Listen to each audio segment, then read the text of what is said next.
Buenos días. Este video es para la clase de Introducción al Derecho, correspondiente al día 5 de junio del 2020. Primero que nada, antes de iniciar el tema correspondiente a la clase de hoy, les hago notar que hoy es el último día para que ustedes hagan entrega de trabajos, tareas y todo lo relacionado con esta clase. Así que si algo les falta de entregar, pues tiene que ser, como dijo Fox, hoy, hoy, hoy, antes de las 12 de la noche, porque el día de mañana, de hecho esta misma noche, a las 12 estaré yo cerrando calificaciones y únicamente quedará pendiente el examen que se aplicará en la semana que viene. Es decir, el tema de hoy es el último del primer parcial para ustedes y vamos a aplicar examen en la semana próxima. Lo más seguro es que sean exámenes virtuales, entonces se van a aplicar de forma muy parecida a cómo sucede como sucedió en el tercer parcial del cuatrimestre pasado.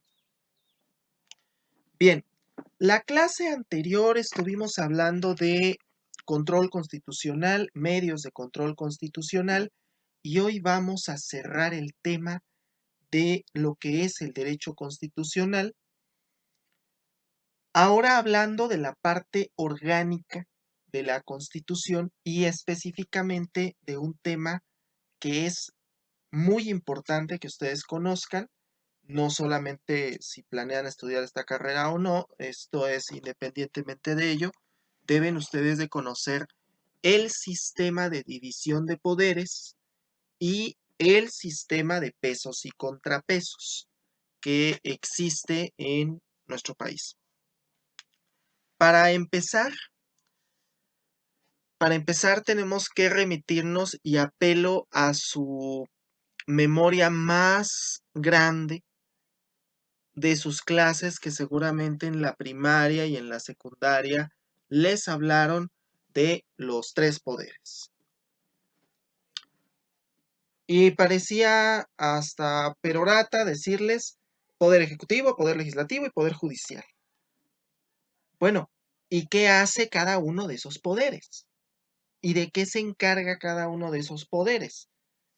Para empezar, tenemos que remitirnos a la más estricta teoría constitucional para tocar este tema. Y la situación es esta. Aunque se nos ha hablado en muchas ocasiones de la división de poderes y de que son tres poderes, ejecutivo, legislativo y judicial, pues lo cierto es que de hecho, dada la redacción de la Constitución mexicana y atendiendo a la teoría más básica del derecho constitucional, pues no hay tres poderes. Esto es algo que seguramente no habían escuchado. No hay tres poderes, no son tres poderes. Dice la Constitución, palabras más, palabras menos. El supremo poder de la Federación se dividirá para su ejercicio en ejecutivo, legislativo y judicial. No recuerdo si es el 39 o el 40 constitucional el que dice eso, pero está por ahí entre el 39 y el 40 de la Constitución, que dice: el supremo poder de la Federación se dividirá para su ejercicio en ejecutivo, legislativo y judicial. Y lo cierto es que la teoría de la división de poderes, que viene, bueno, desde el siglo XVIII con Barón de la Barde y de Montesquieu, e inclusive desde antes con Aristóteles, ya se hablaba de la división de poderes, aunque todavía no una teoría tan clara como la de Montesquieu. Se habla de que el poder de un Estado debe de estar dividido para su ejercicio, para su función, en tres funciones del poder: la función administrativa, la función legislativa y la función jurisdiccional. Son tres funciones que el Estado asume, pero esas tres funciones, dice, no pueden recaer en una sola persona. Hay que recordar que, bueno, Montesquieu es de los primeros en establecer que el Estado no debe funcionar de manera absoluta. Como seguramente recordarán de sus clases de Filosofía 2, cuando hablábamos de Hobbes y hablábamos por ahí de la teoría de Leviatán, bueno, trayendo un poco esto al sistema de la división de poderes, Hobbes de ninguna manera pensaba en la división de poderes, sino él pensaba que el Estado es un ente absoluto y que además quien es su soberano pues es también un ente absoluto. Pero a cómo funciona el sistema legal que tenemos en México, pues no sucede de esta forma, no es un ente absoluto entre comillas, sino que hay una división de tres funciones: la función administrativa, la función legislativa y la función jurisdiccional, que se traducen en los tres llamados poderes. El poder ejecutivo asume la función administrativa, el poder legislativo ejerce la función legislativa y el poder judicial ejerce la función jurisdiccional. Vamos por partes para no perdernos. La Constitución trata primero al poder legislativo antes que al ejecutivo y vamos a seguir esa lógica. El poder legislativo, dice, el poder legislativo en México, a nivel federal, se ejerce por un Congreso General de los Estados Unidos Mexicanos, lo que conocemos también como el Congreso de la Unión. ¿Por qué este vocablo de Congreso de la Unión, y que yo considero que es más correcto que el vocablo Congreso General, aunque legalmente es Congreso General? Porque vivimos en un país con un sistema federal de unión de estados. Entonces, se entienda que el Congreso de la Unión es el Congreso que reúne representantes de todos y cada uno de esos estados y que representa la unión de los llamados estados. Bien, este Congreso General o Congreso de la Unión está dividido a su vez en dos cámaras. México adopta el sistema bicameral en contraposición con otros sistemas que son unicamerales. Vamos por partes. Unicameral, una sola cámara. Bicameral, dos cámaras. De hecho, los estados de la República y la Ciudad de México tienen un sistema unicameral con una sola cámara. No hay excepciones a esa regla en el caso de México. Países como Estados Unidos, que también es una federación, adoptan un sistema bicameral a nivel federal y hay estados de la República, estados de los Estados Unidos, que tienen Senado, que tienen sistema bicameral también. En México no se hace esto. El sistema en México funciona de manera bicameral a nivel federal y unicameral a nivel local. Vamos por partes, comenzando por la federación. A nivel federal existen dos cámaras. Se adopta el sistema bicameral de, como su nombre lo dice, dos cámaras, una de diputados, que es la llamada Cámara Baja, y otra de senadores, que es la llamada Cámara Alta. Ojo, esta distinción de Cámara Alta y Cámara Baja es meramente teórica, porque la Cámara Baja o la de diputados y la Cámara Alta o la de senadores cumplen aproximadamente con el mismo papel, pero tienen funciones distintas.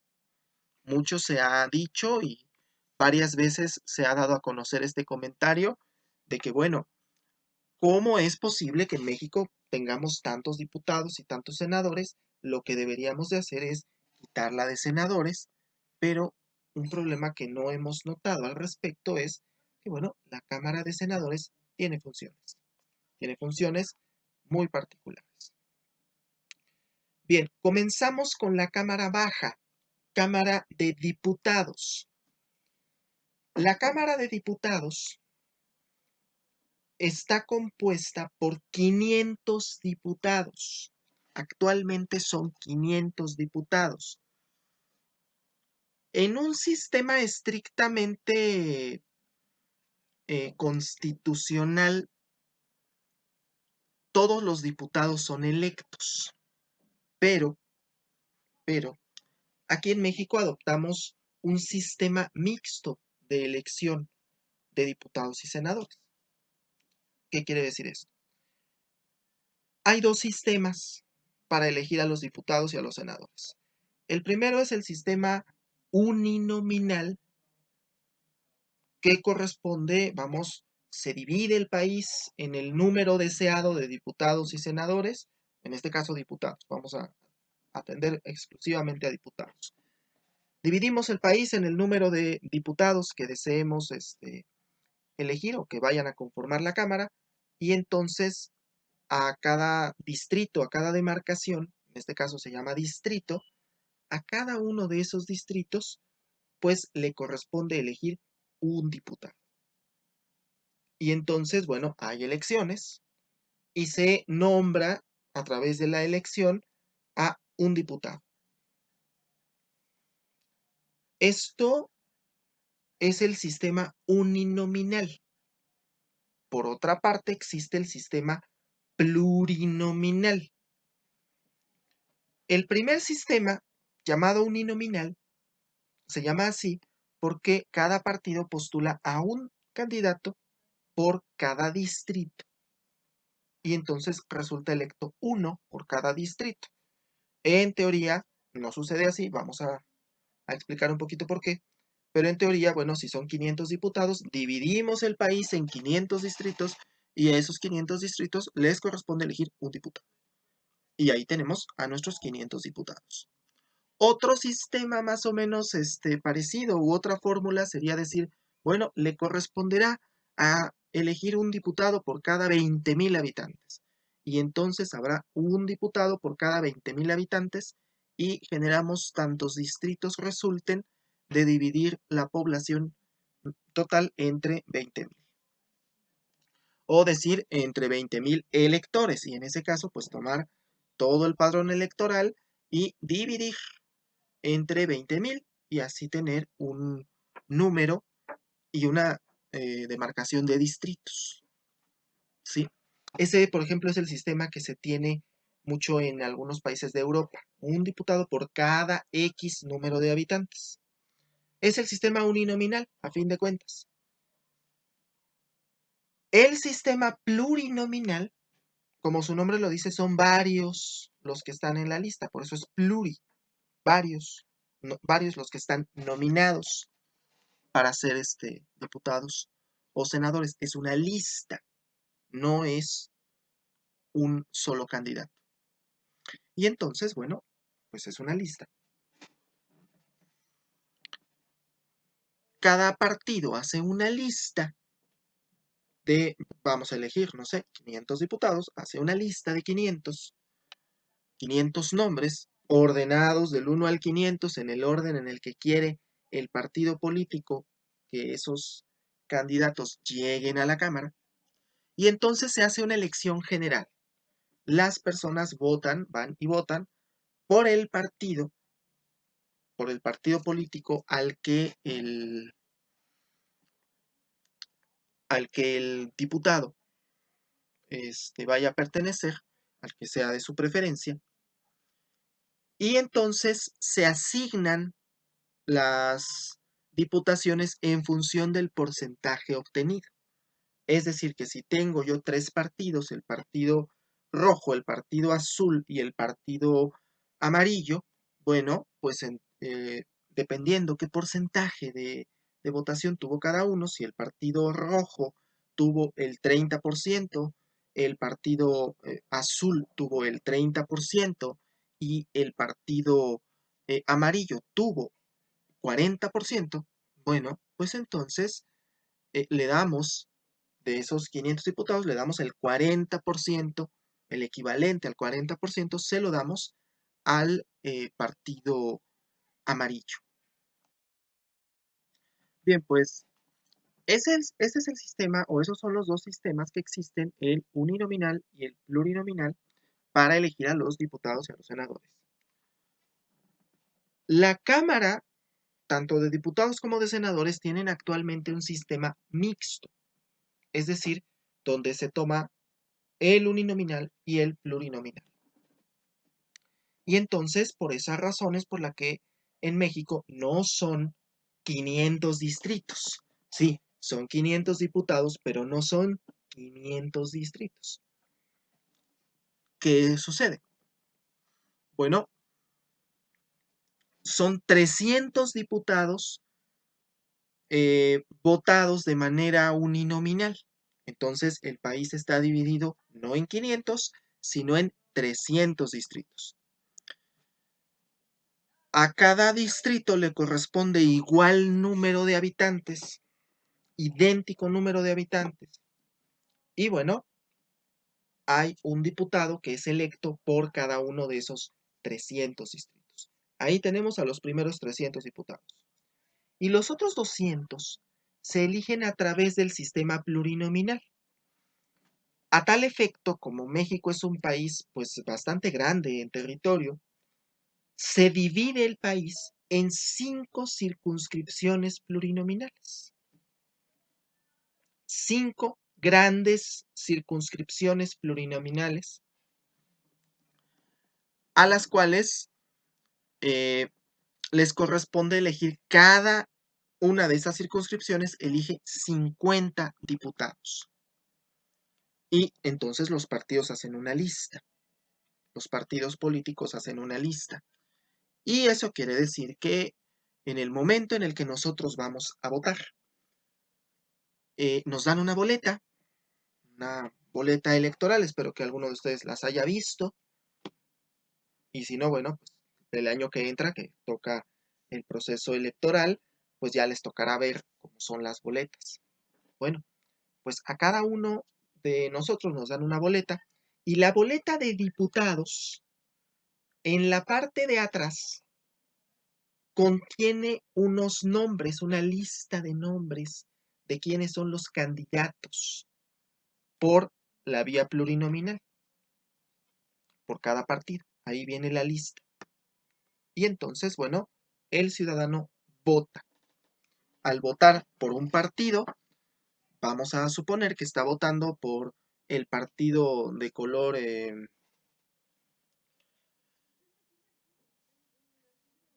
negro, para no decir colores partidistas. El partido negro, bueno, postuló al candidato Juan Pérez, pero en la parte de atrás de la boleta viene Chonita López y otros 49 ahí. Entonces, se entiende que el ciudadano está votando no solamente por el candidato uninominal, sino también por esa lista de 50, ¿no? Y obviamente quienes están hasta arriba en esa lista, pues son los que prácticamente ya van a llegar al Congreso, ¿no? En el sistema mexicano, lamentablemente, pues así funciona, ¿no? El partido político pone hasta arriba de la lista de plurinominales, pues pone a los que a fuerza van a tener que llegar, ¿no? Y entonces así es como tenemos eh, a este Sergio Mayer como, como diputado, o tenemos ahí a Carmelita Salinas, o tuvimos alguna vez ahí a Jorge Caguachi de diputado. Bueno, entonces son 200 diputados electos por ese principio. Acuérdense que son 5 circunscripciones y cada una elige a 40 diputados. 5 por 4, 20, son 200. Entonces, 200 diputados por el principio de representación proporcional, es decir, por la vía plurinominal, y el resto, los otros 300, perdón, son electos por la vía uninominal. Así es como se conforma la Cámara de Diputados. Tenemos, por otra parte, la Cámara de Senadores. Los diputados, ojo, son electos cada 3 años. Por esa razón, el año próximo, en 2021, aproximadamente por estas fechas, de hecho, estaremos celebrando la jornada electoral de intermedia para elegir a los diputados, pero no a los senadores. La Cámara de Senadores se renueva en su totalidad cada 6 años. Los senadores duran 6 años.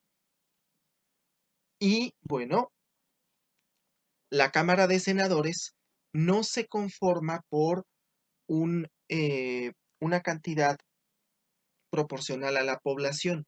¿Por qué? Porque la Cámara de Diputados representa a los ciudadanos, pero la Cámara de Senadores representa a los estados de la República. Y entonces, la Cámara de Senadores está conformada por 3 senadores por cada estado. 2 de ellos son electos por el principio de mayoría relativa.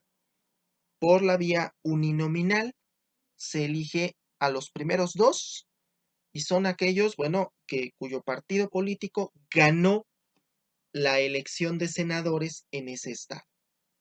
Es decir, que si en el estado de Morelos el partido negro obtiene la mayoría de los votos, aunque sea por una diferencia de un voto, pero obtiene la mayoría de los votos, bueno, pues lo que va a suceder es que ese partido político obtiene finalmente esos 2 senadores, ¿sí? Que ya están previamente registrados.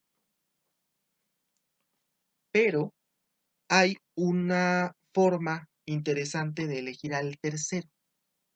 Ese tercer senador es electo por el principio de primera minoría. ¿Qué quiere decir esto?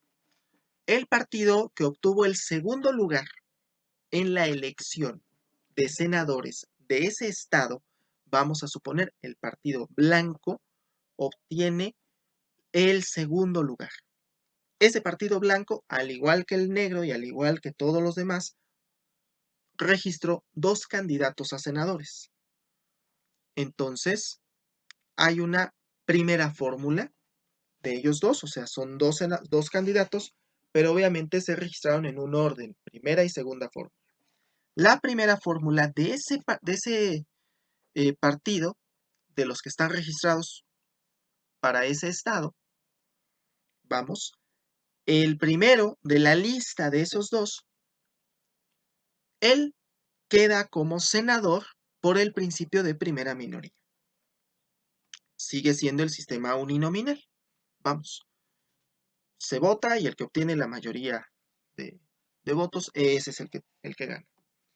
El que obtuvo la mayoría se lleva los 2 senadores. El partido que obtuvo la primera minoría se lleva el tercer senador. Pero además, reitero, tenemos un sistema mixto, se agregan 32 senadores por el principio de representación proporcional o por la vía plurinominal. Esto quiere decir, cada partido hace una lista de 32 candidatos y van a llegar al puesto de senador. Los de la lista van a llegar pues en proporción a qué porcentaje de votos obtuvo a nivel nacional. Aquí sí, en la elección de senadores por el principio de representación proporcional, no se divide el país en circunscripciones, es a nivel nacional, es una lista plurinominal nacional. ¿Sí? La Cámara de Senadores y la de Diputados se conforman así. ¿Cómo es que tienen las cámaras sus funciones?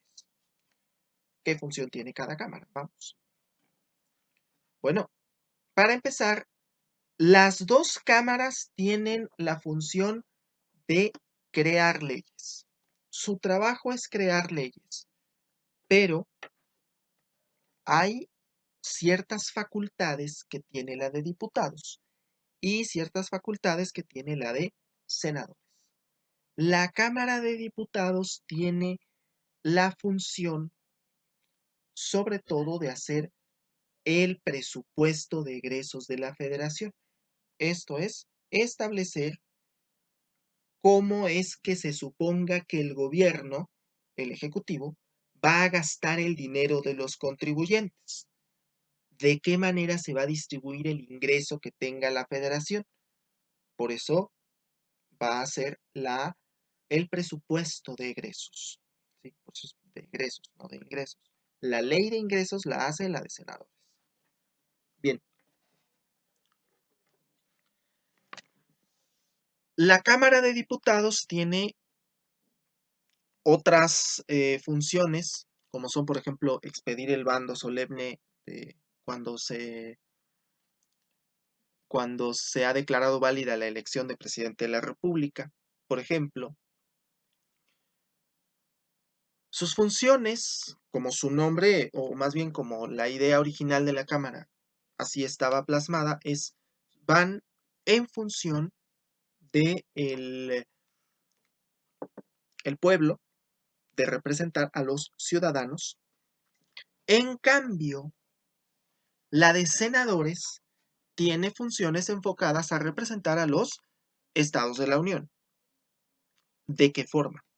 Bueno, la Cámara de Senadores es la que se va a encargar, por ejemplo, de ratificar los nombramientos que hace el presidente de la República de fiscal general.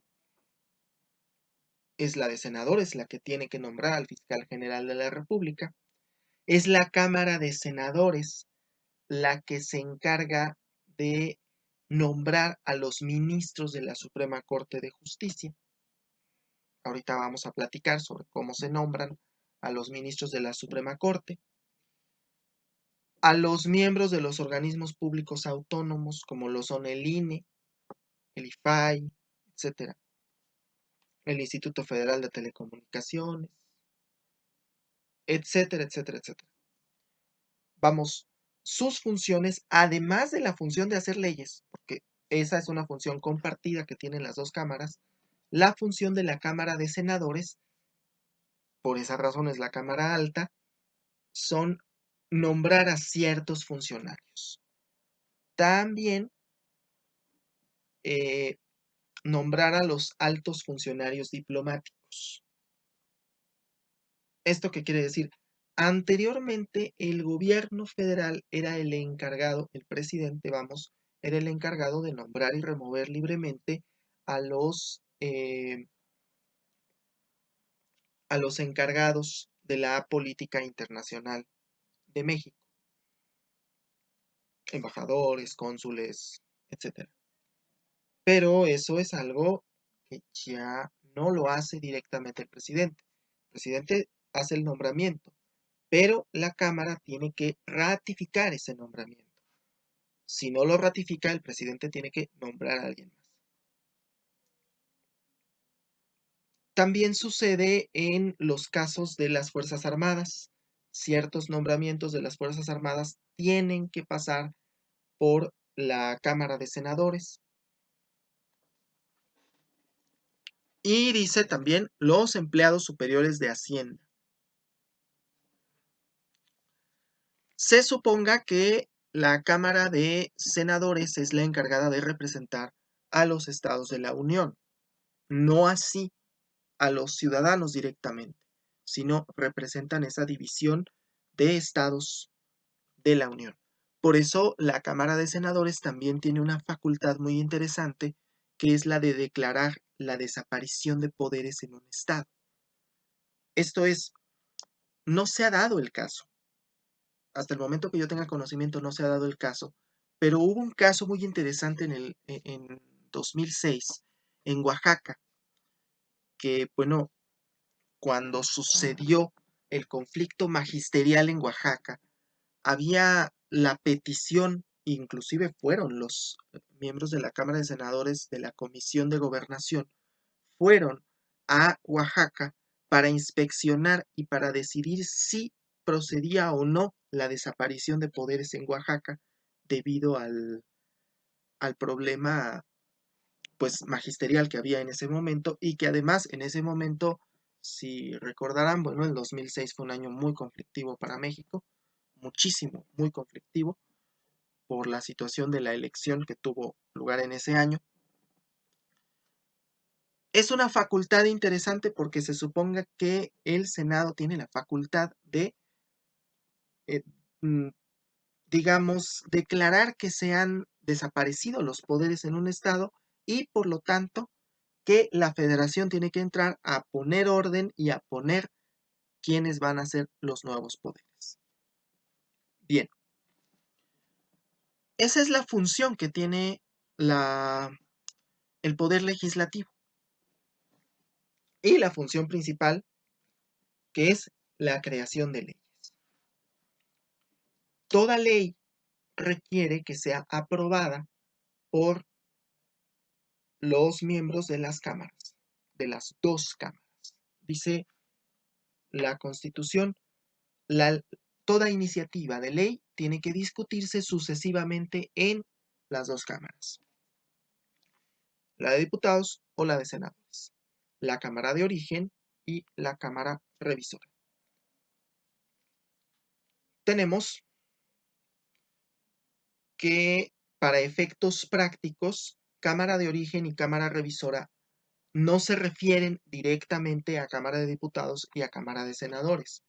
Una ley puede iniciar en la Cámara de Diputados o en la de Senadores, y en donde se inicia la ley, esa es la Cámara de origen, y la otra, por contrapartida, será la Cámara revisora. Bueno, la ley se inicia en una Cámara que tiene que mandar esa iniciativa de ley, que la puede presentar el presidente, que la puede presentar un diputado, si es la de diputados, un senador, si es la Cámara de Senadores,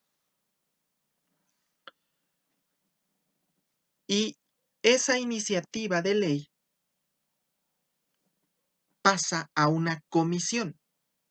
La Cámara, ambas cámaras, diputados y senadores, tienen comisiones, tienen distintas comisiones, y pasa a la comisión. Si es, por ejemplo, una iniciativa a la Ley General de Salud, pues pasa a la Comisión de Salud, ¿no? Si es una iniciativa de reforma constitucional, pues pasa a la Comisión de Puntos Constitucionales. Esa iniciativa pasa a la comisión la dictamina y la tiene que aprobar o desechar. Y una vez que pasa a la comisión, entonces pasa al pleno. Una vez que la comisión la aprueba, pues pasa al pleno, que es quien finalmente la vota y la aprueba. La tiene que votar todo la Cámara, vamos, tiene que aprobarse por mayoría de votos. Esto es muy importante. A pesar, a pesar de que son 500 diputados, si por ejemplo solamente estuvieran reunidos 400 diputados, pues bastará el voto de 201 para aprobar la ley, ¿sí? Bastará con el voto de 201 de ellos, diputados, para poder aprobar la ley. ¿Por qué? Porque si los otros 100 no llegaron, bueno, no se pueden detener los trabajos de la Cámara nada más porque 100 diputados no llegaron. Se podrán detener si no hay cierto quórum, que según entiendo es de las dos terceras partes. La situación es esta. Entonces, las cámaras aprueban. La Cámara de Diputados o la de Senadores, la de origen, aprueba y pasa a la otra cámara. La otra cámara tiene que aprobar o no esa, esa iniciativa. Puede ser que no la apruebe y la regrese con observaciones a la de origen, o puede ser que de plano no la apruebe. Bien,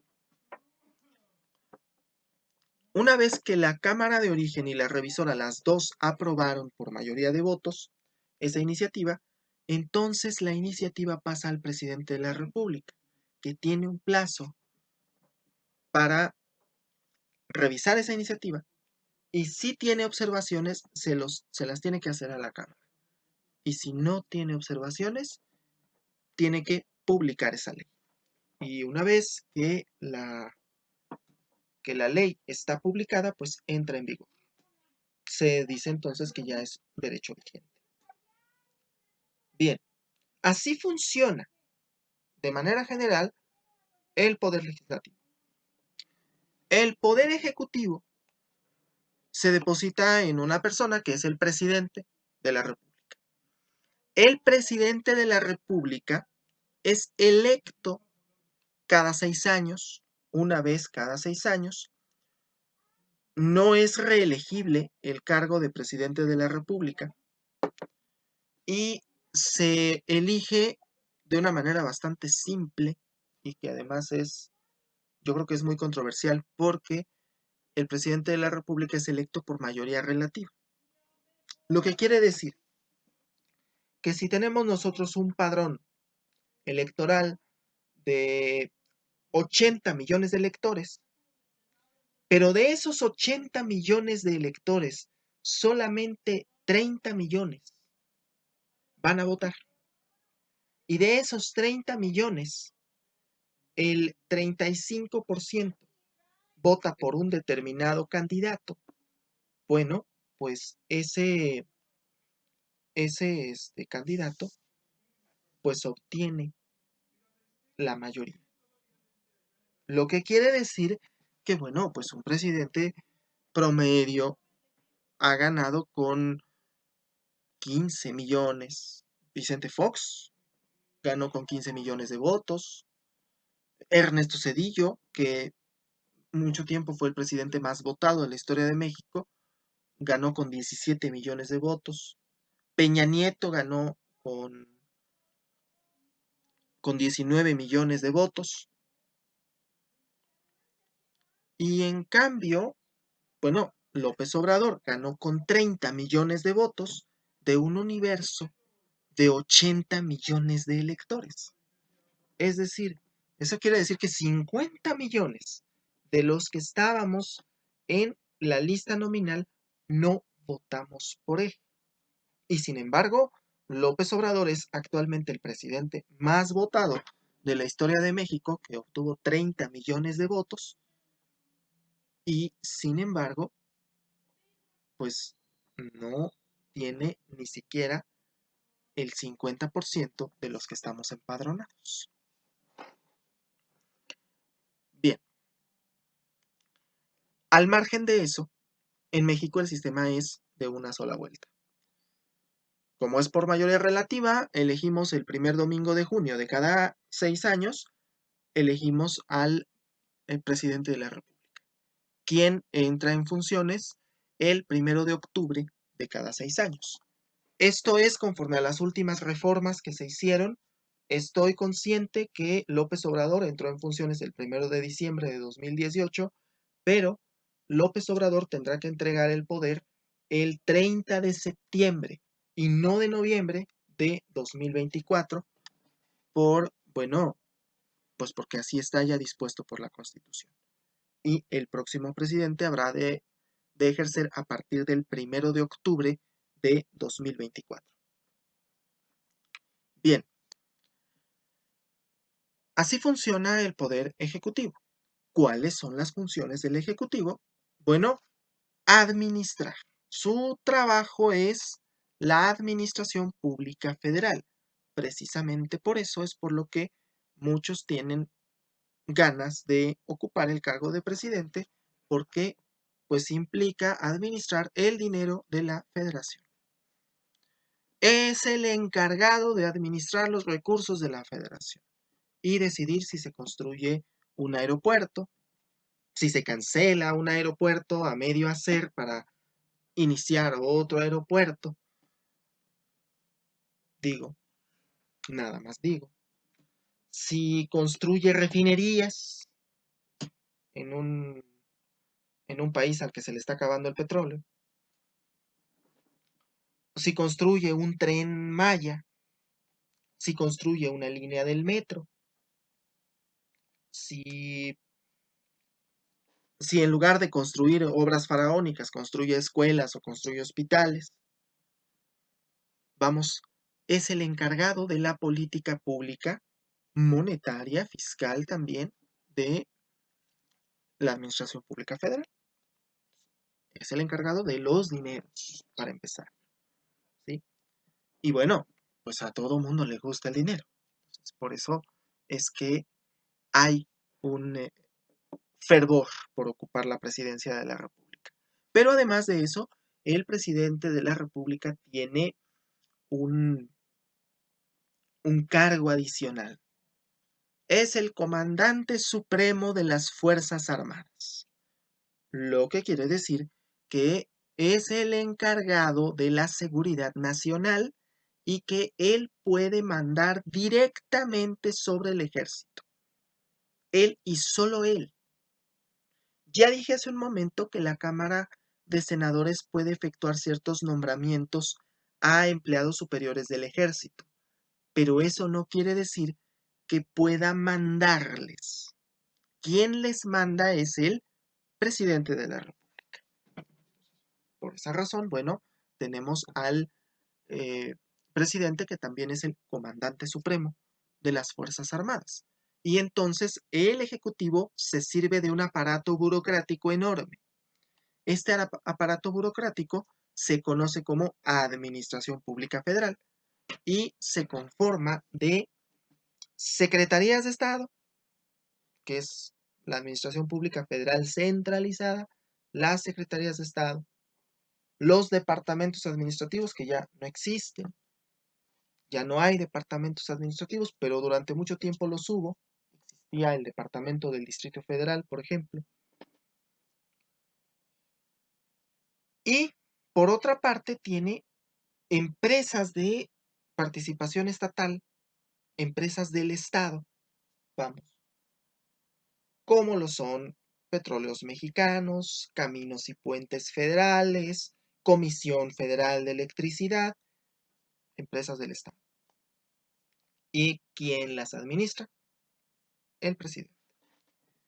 Ojo, bueno, en ciertas empresas, como es el caso de Pemex, bueno, hay un consejo de administración de Pemex, pero dentro del cual, pues, ¿quién nombra al, al director de Petróleos Mexicanos? El presidente de la República. Sí, hay un consejo técnico del Instituto Mexicano del Seguro Social, pero ¿quién nombra al director del Instituto Mexicano del Seguro Social? El presidente. Bueno, pues la política de la Administración Pública Federal es esa, es piramidal. El presidente tiene facultades sobre todo eso. Y pues precisamente por eso es que quien se encarga de revisar la cuenta pública del, eh, del presidente es la Cámara de Diputados. Ya dije hace un momento, la Cámara de Diputados hace el presupuesto, dice cuánto y cómo se suponga que tienes que gastar el dinero y por lo tanto, si yo hice un presupuesto en el que tú debes de gastarte X cantidad en educación y al final del año tú me entregas una cuenta pública en la cual pues resulta que te gastaste la mitad en educación, pues entonces no hiciste caso al presupuesto. Lamentablemente, pues en México el presupuesto no es vinculante. Entonces, sí es bastante complicado porque el presupuesto es una cosa y otra muy distinta es lo que finalmente hace el, es lo que finalmente hace el gobierno al momento de gastarse el dinero. Bueno, tenemos ahí aparte del sistema de pesos y contrapesos, pero este sistema no estaría completo si no agregamos al tercer poder, que es el poder judicial. El judicial es un poder que no se nombra por la vía de las elecciones. No votamos para juez, no votamos para magistrado. Primera cuestión que tengo que indicarles, el Poder Judicial no son los policías, el Poder Judicial son los jueces. La función jurisdiccional es esta, impartir justicia. Y si la función es de impartir justicia, bueno, pues claro que estamos ante un poder judicial que se suponga se trata de impartir justicia. Por lo tanto, los jueces, a diferencia de otros funcionarios públicos, no pueden ser electos por vías políticas. Entonces, tenemos un poder judicial federal que tiene en la cabeza, en la parte más alta del poder judicial federal, tenemos a la Suprema Corte de Justicia de la Nación. El único órgano que sus miembros son electos por un tiempo determinado y además que son nombrados por otro poder, ¿sí? Los demás, los que están abajo, son nombrados por el propio Poder Judicial y normalmente los nombramientos de juez y de magistrado son vitalicios. Y entonces tenemos que debajo de la Suprema Corte tenemos como órgano administrativo del Poder Judicial Federal al Consejo de la Judicatura Federal, que es el encargado de nombrar jueces y magistrados. Y judicialmente tenemos los plenos de circuito, los tribunales colegiados de circuito, los tribunales unitarios de circuito y los jueces de distrito. No me voy a meter en la distribución de la competencia que tiene cada uno de ellos porque no es materia de una clase de este nivel, pero baste decir que los jueces de distrito son los que ven mayoritariamente juicios de amparo y juicios federales. Los tribunales unitarios de circuito funcionan como tribunales de apelación y los tribunales colegiados de circuito funcionan como tribunales revisores en materia de amparo. Y, reitero, hasta arriba, la Suprema Corte. No todos los asuntos llegan a la Corte. Ojo, actualmente que tenemos miles de asuntos a nivel nacional, no todos los asuntos llegan a la Suprema Corte de Justicia. Bien, la Suprema Corte se conforma por 11 ministros. 11 ministros que son nombrados por periodos de 15 años por el Senado de la República. Funciona bastante curioso. Antes de la reforma cedillista en el 94, el presidente nombraba directamente a los ministros de la Corte. Hoy en día ya no funciona así. ¿Quién nombra a los ministros de la Suprema Corte? El Senado, pero a propuesta del presidente. El presidente envía una terna, es decir, 3 nombres, para ocupar el cargo de ministro de la Corte. Y la Cámara de Senadores vota a esa terna, los llama a comparecer y luego vota, y quien obtiene la mayoría, pues es el que queda nombrado como ministro de la Suprema Corte. Si ninguno fuera electo, el presidente tiene que mandar otra terna. Y en caso de que se rechacen las 2 ternas, bueno, pues el presidente nombra directamente. y puede nombrar a alguno de los que estaban en las ternas. Entonces, bueno, pues se reduce a veces al absurdo esta situación. El ministro, el ministro es electo y ocupa el cargo por 15 años. La Suprema Corte de Justicia de la Nación está dividida en dos salas. Hubo un tiempo que hubo 4, ahora solamente son 2. La primera sala que ve asuntos civiles y penales y la segunda sala que ve asuntos laborales y administrativos. Y aparte está el Pleno de la Suprema Corte, que son los mismos 11 ministros. 5 ministros conforman la primera sala, 5 ministros conforman la segunda, y el que queda, el que no está adscrito ni a la primera ni a la segunda, pues es el presidente de la Suprema Corte, que es además el encargado de administrar la Suprema Corte de Justicia. Actualmente el presidente de la Suprema Corte es el ministro Arturo Saldívar Lelo de la Rea, que fue electo además apenas en este año. El presidente de la Corte dura en su encargo durante 4 años. La función de la Corte y la función de los órganos jurisdiccionales es impartir justicia, y como ya se dijo, la materia de amparo es control constitucional, por lo tanto pertenece a ese sistema de pesos y contrapesos. Si el Ejecutivo hace cosas que violan la Constitución, pues a través del juicio de amparo. Si una ley viola la Constitución, pues a través del juicio de amparo. Si los poderes entre sí se están excediendo en facultades, bueno, pues una controversia constitucional, y así sucesivamente. De eso se trata el sistema de pesos y contrapesos que existe en el orden constitucional. Los estados de la República tienen también un sistema de 3 poderes.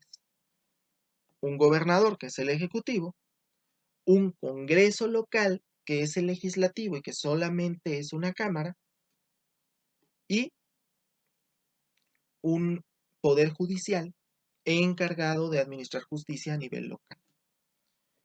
Y a nivel municipal se replica más o menos la misma estructura, aunque no exactamente. Existe un presidente municipal, que sí tiene función administrativa. Existe un cabildo, que ejerce más o menos la función legislativa. Y bueno, hay jueces de paz, que son los que ejercen la función judicial. Aunque, aunque los municipios no tienen exactamente la estructura de 3 poderes, porque no son estados, son eso, municipios. Bien, hasta aquí voy a dejar el tema. Sé que es un poco complicado de comprender. En el examen voy a preguntar las funciones que tiene cada uno de los poderes y cómo se conforman. Así que por favor, si tienen alguna duda, pues en internet pueden ustedes encontrar la Constitución, donde viene gran parte de lo que yo acabo de indicar. Solamente pues tendrán que buscar ustedes. Muchas gracias y que tengan un excelente día.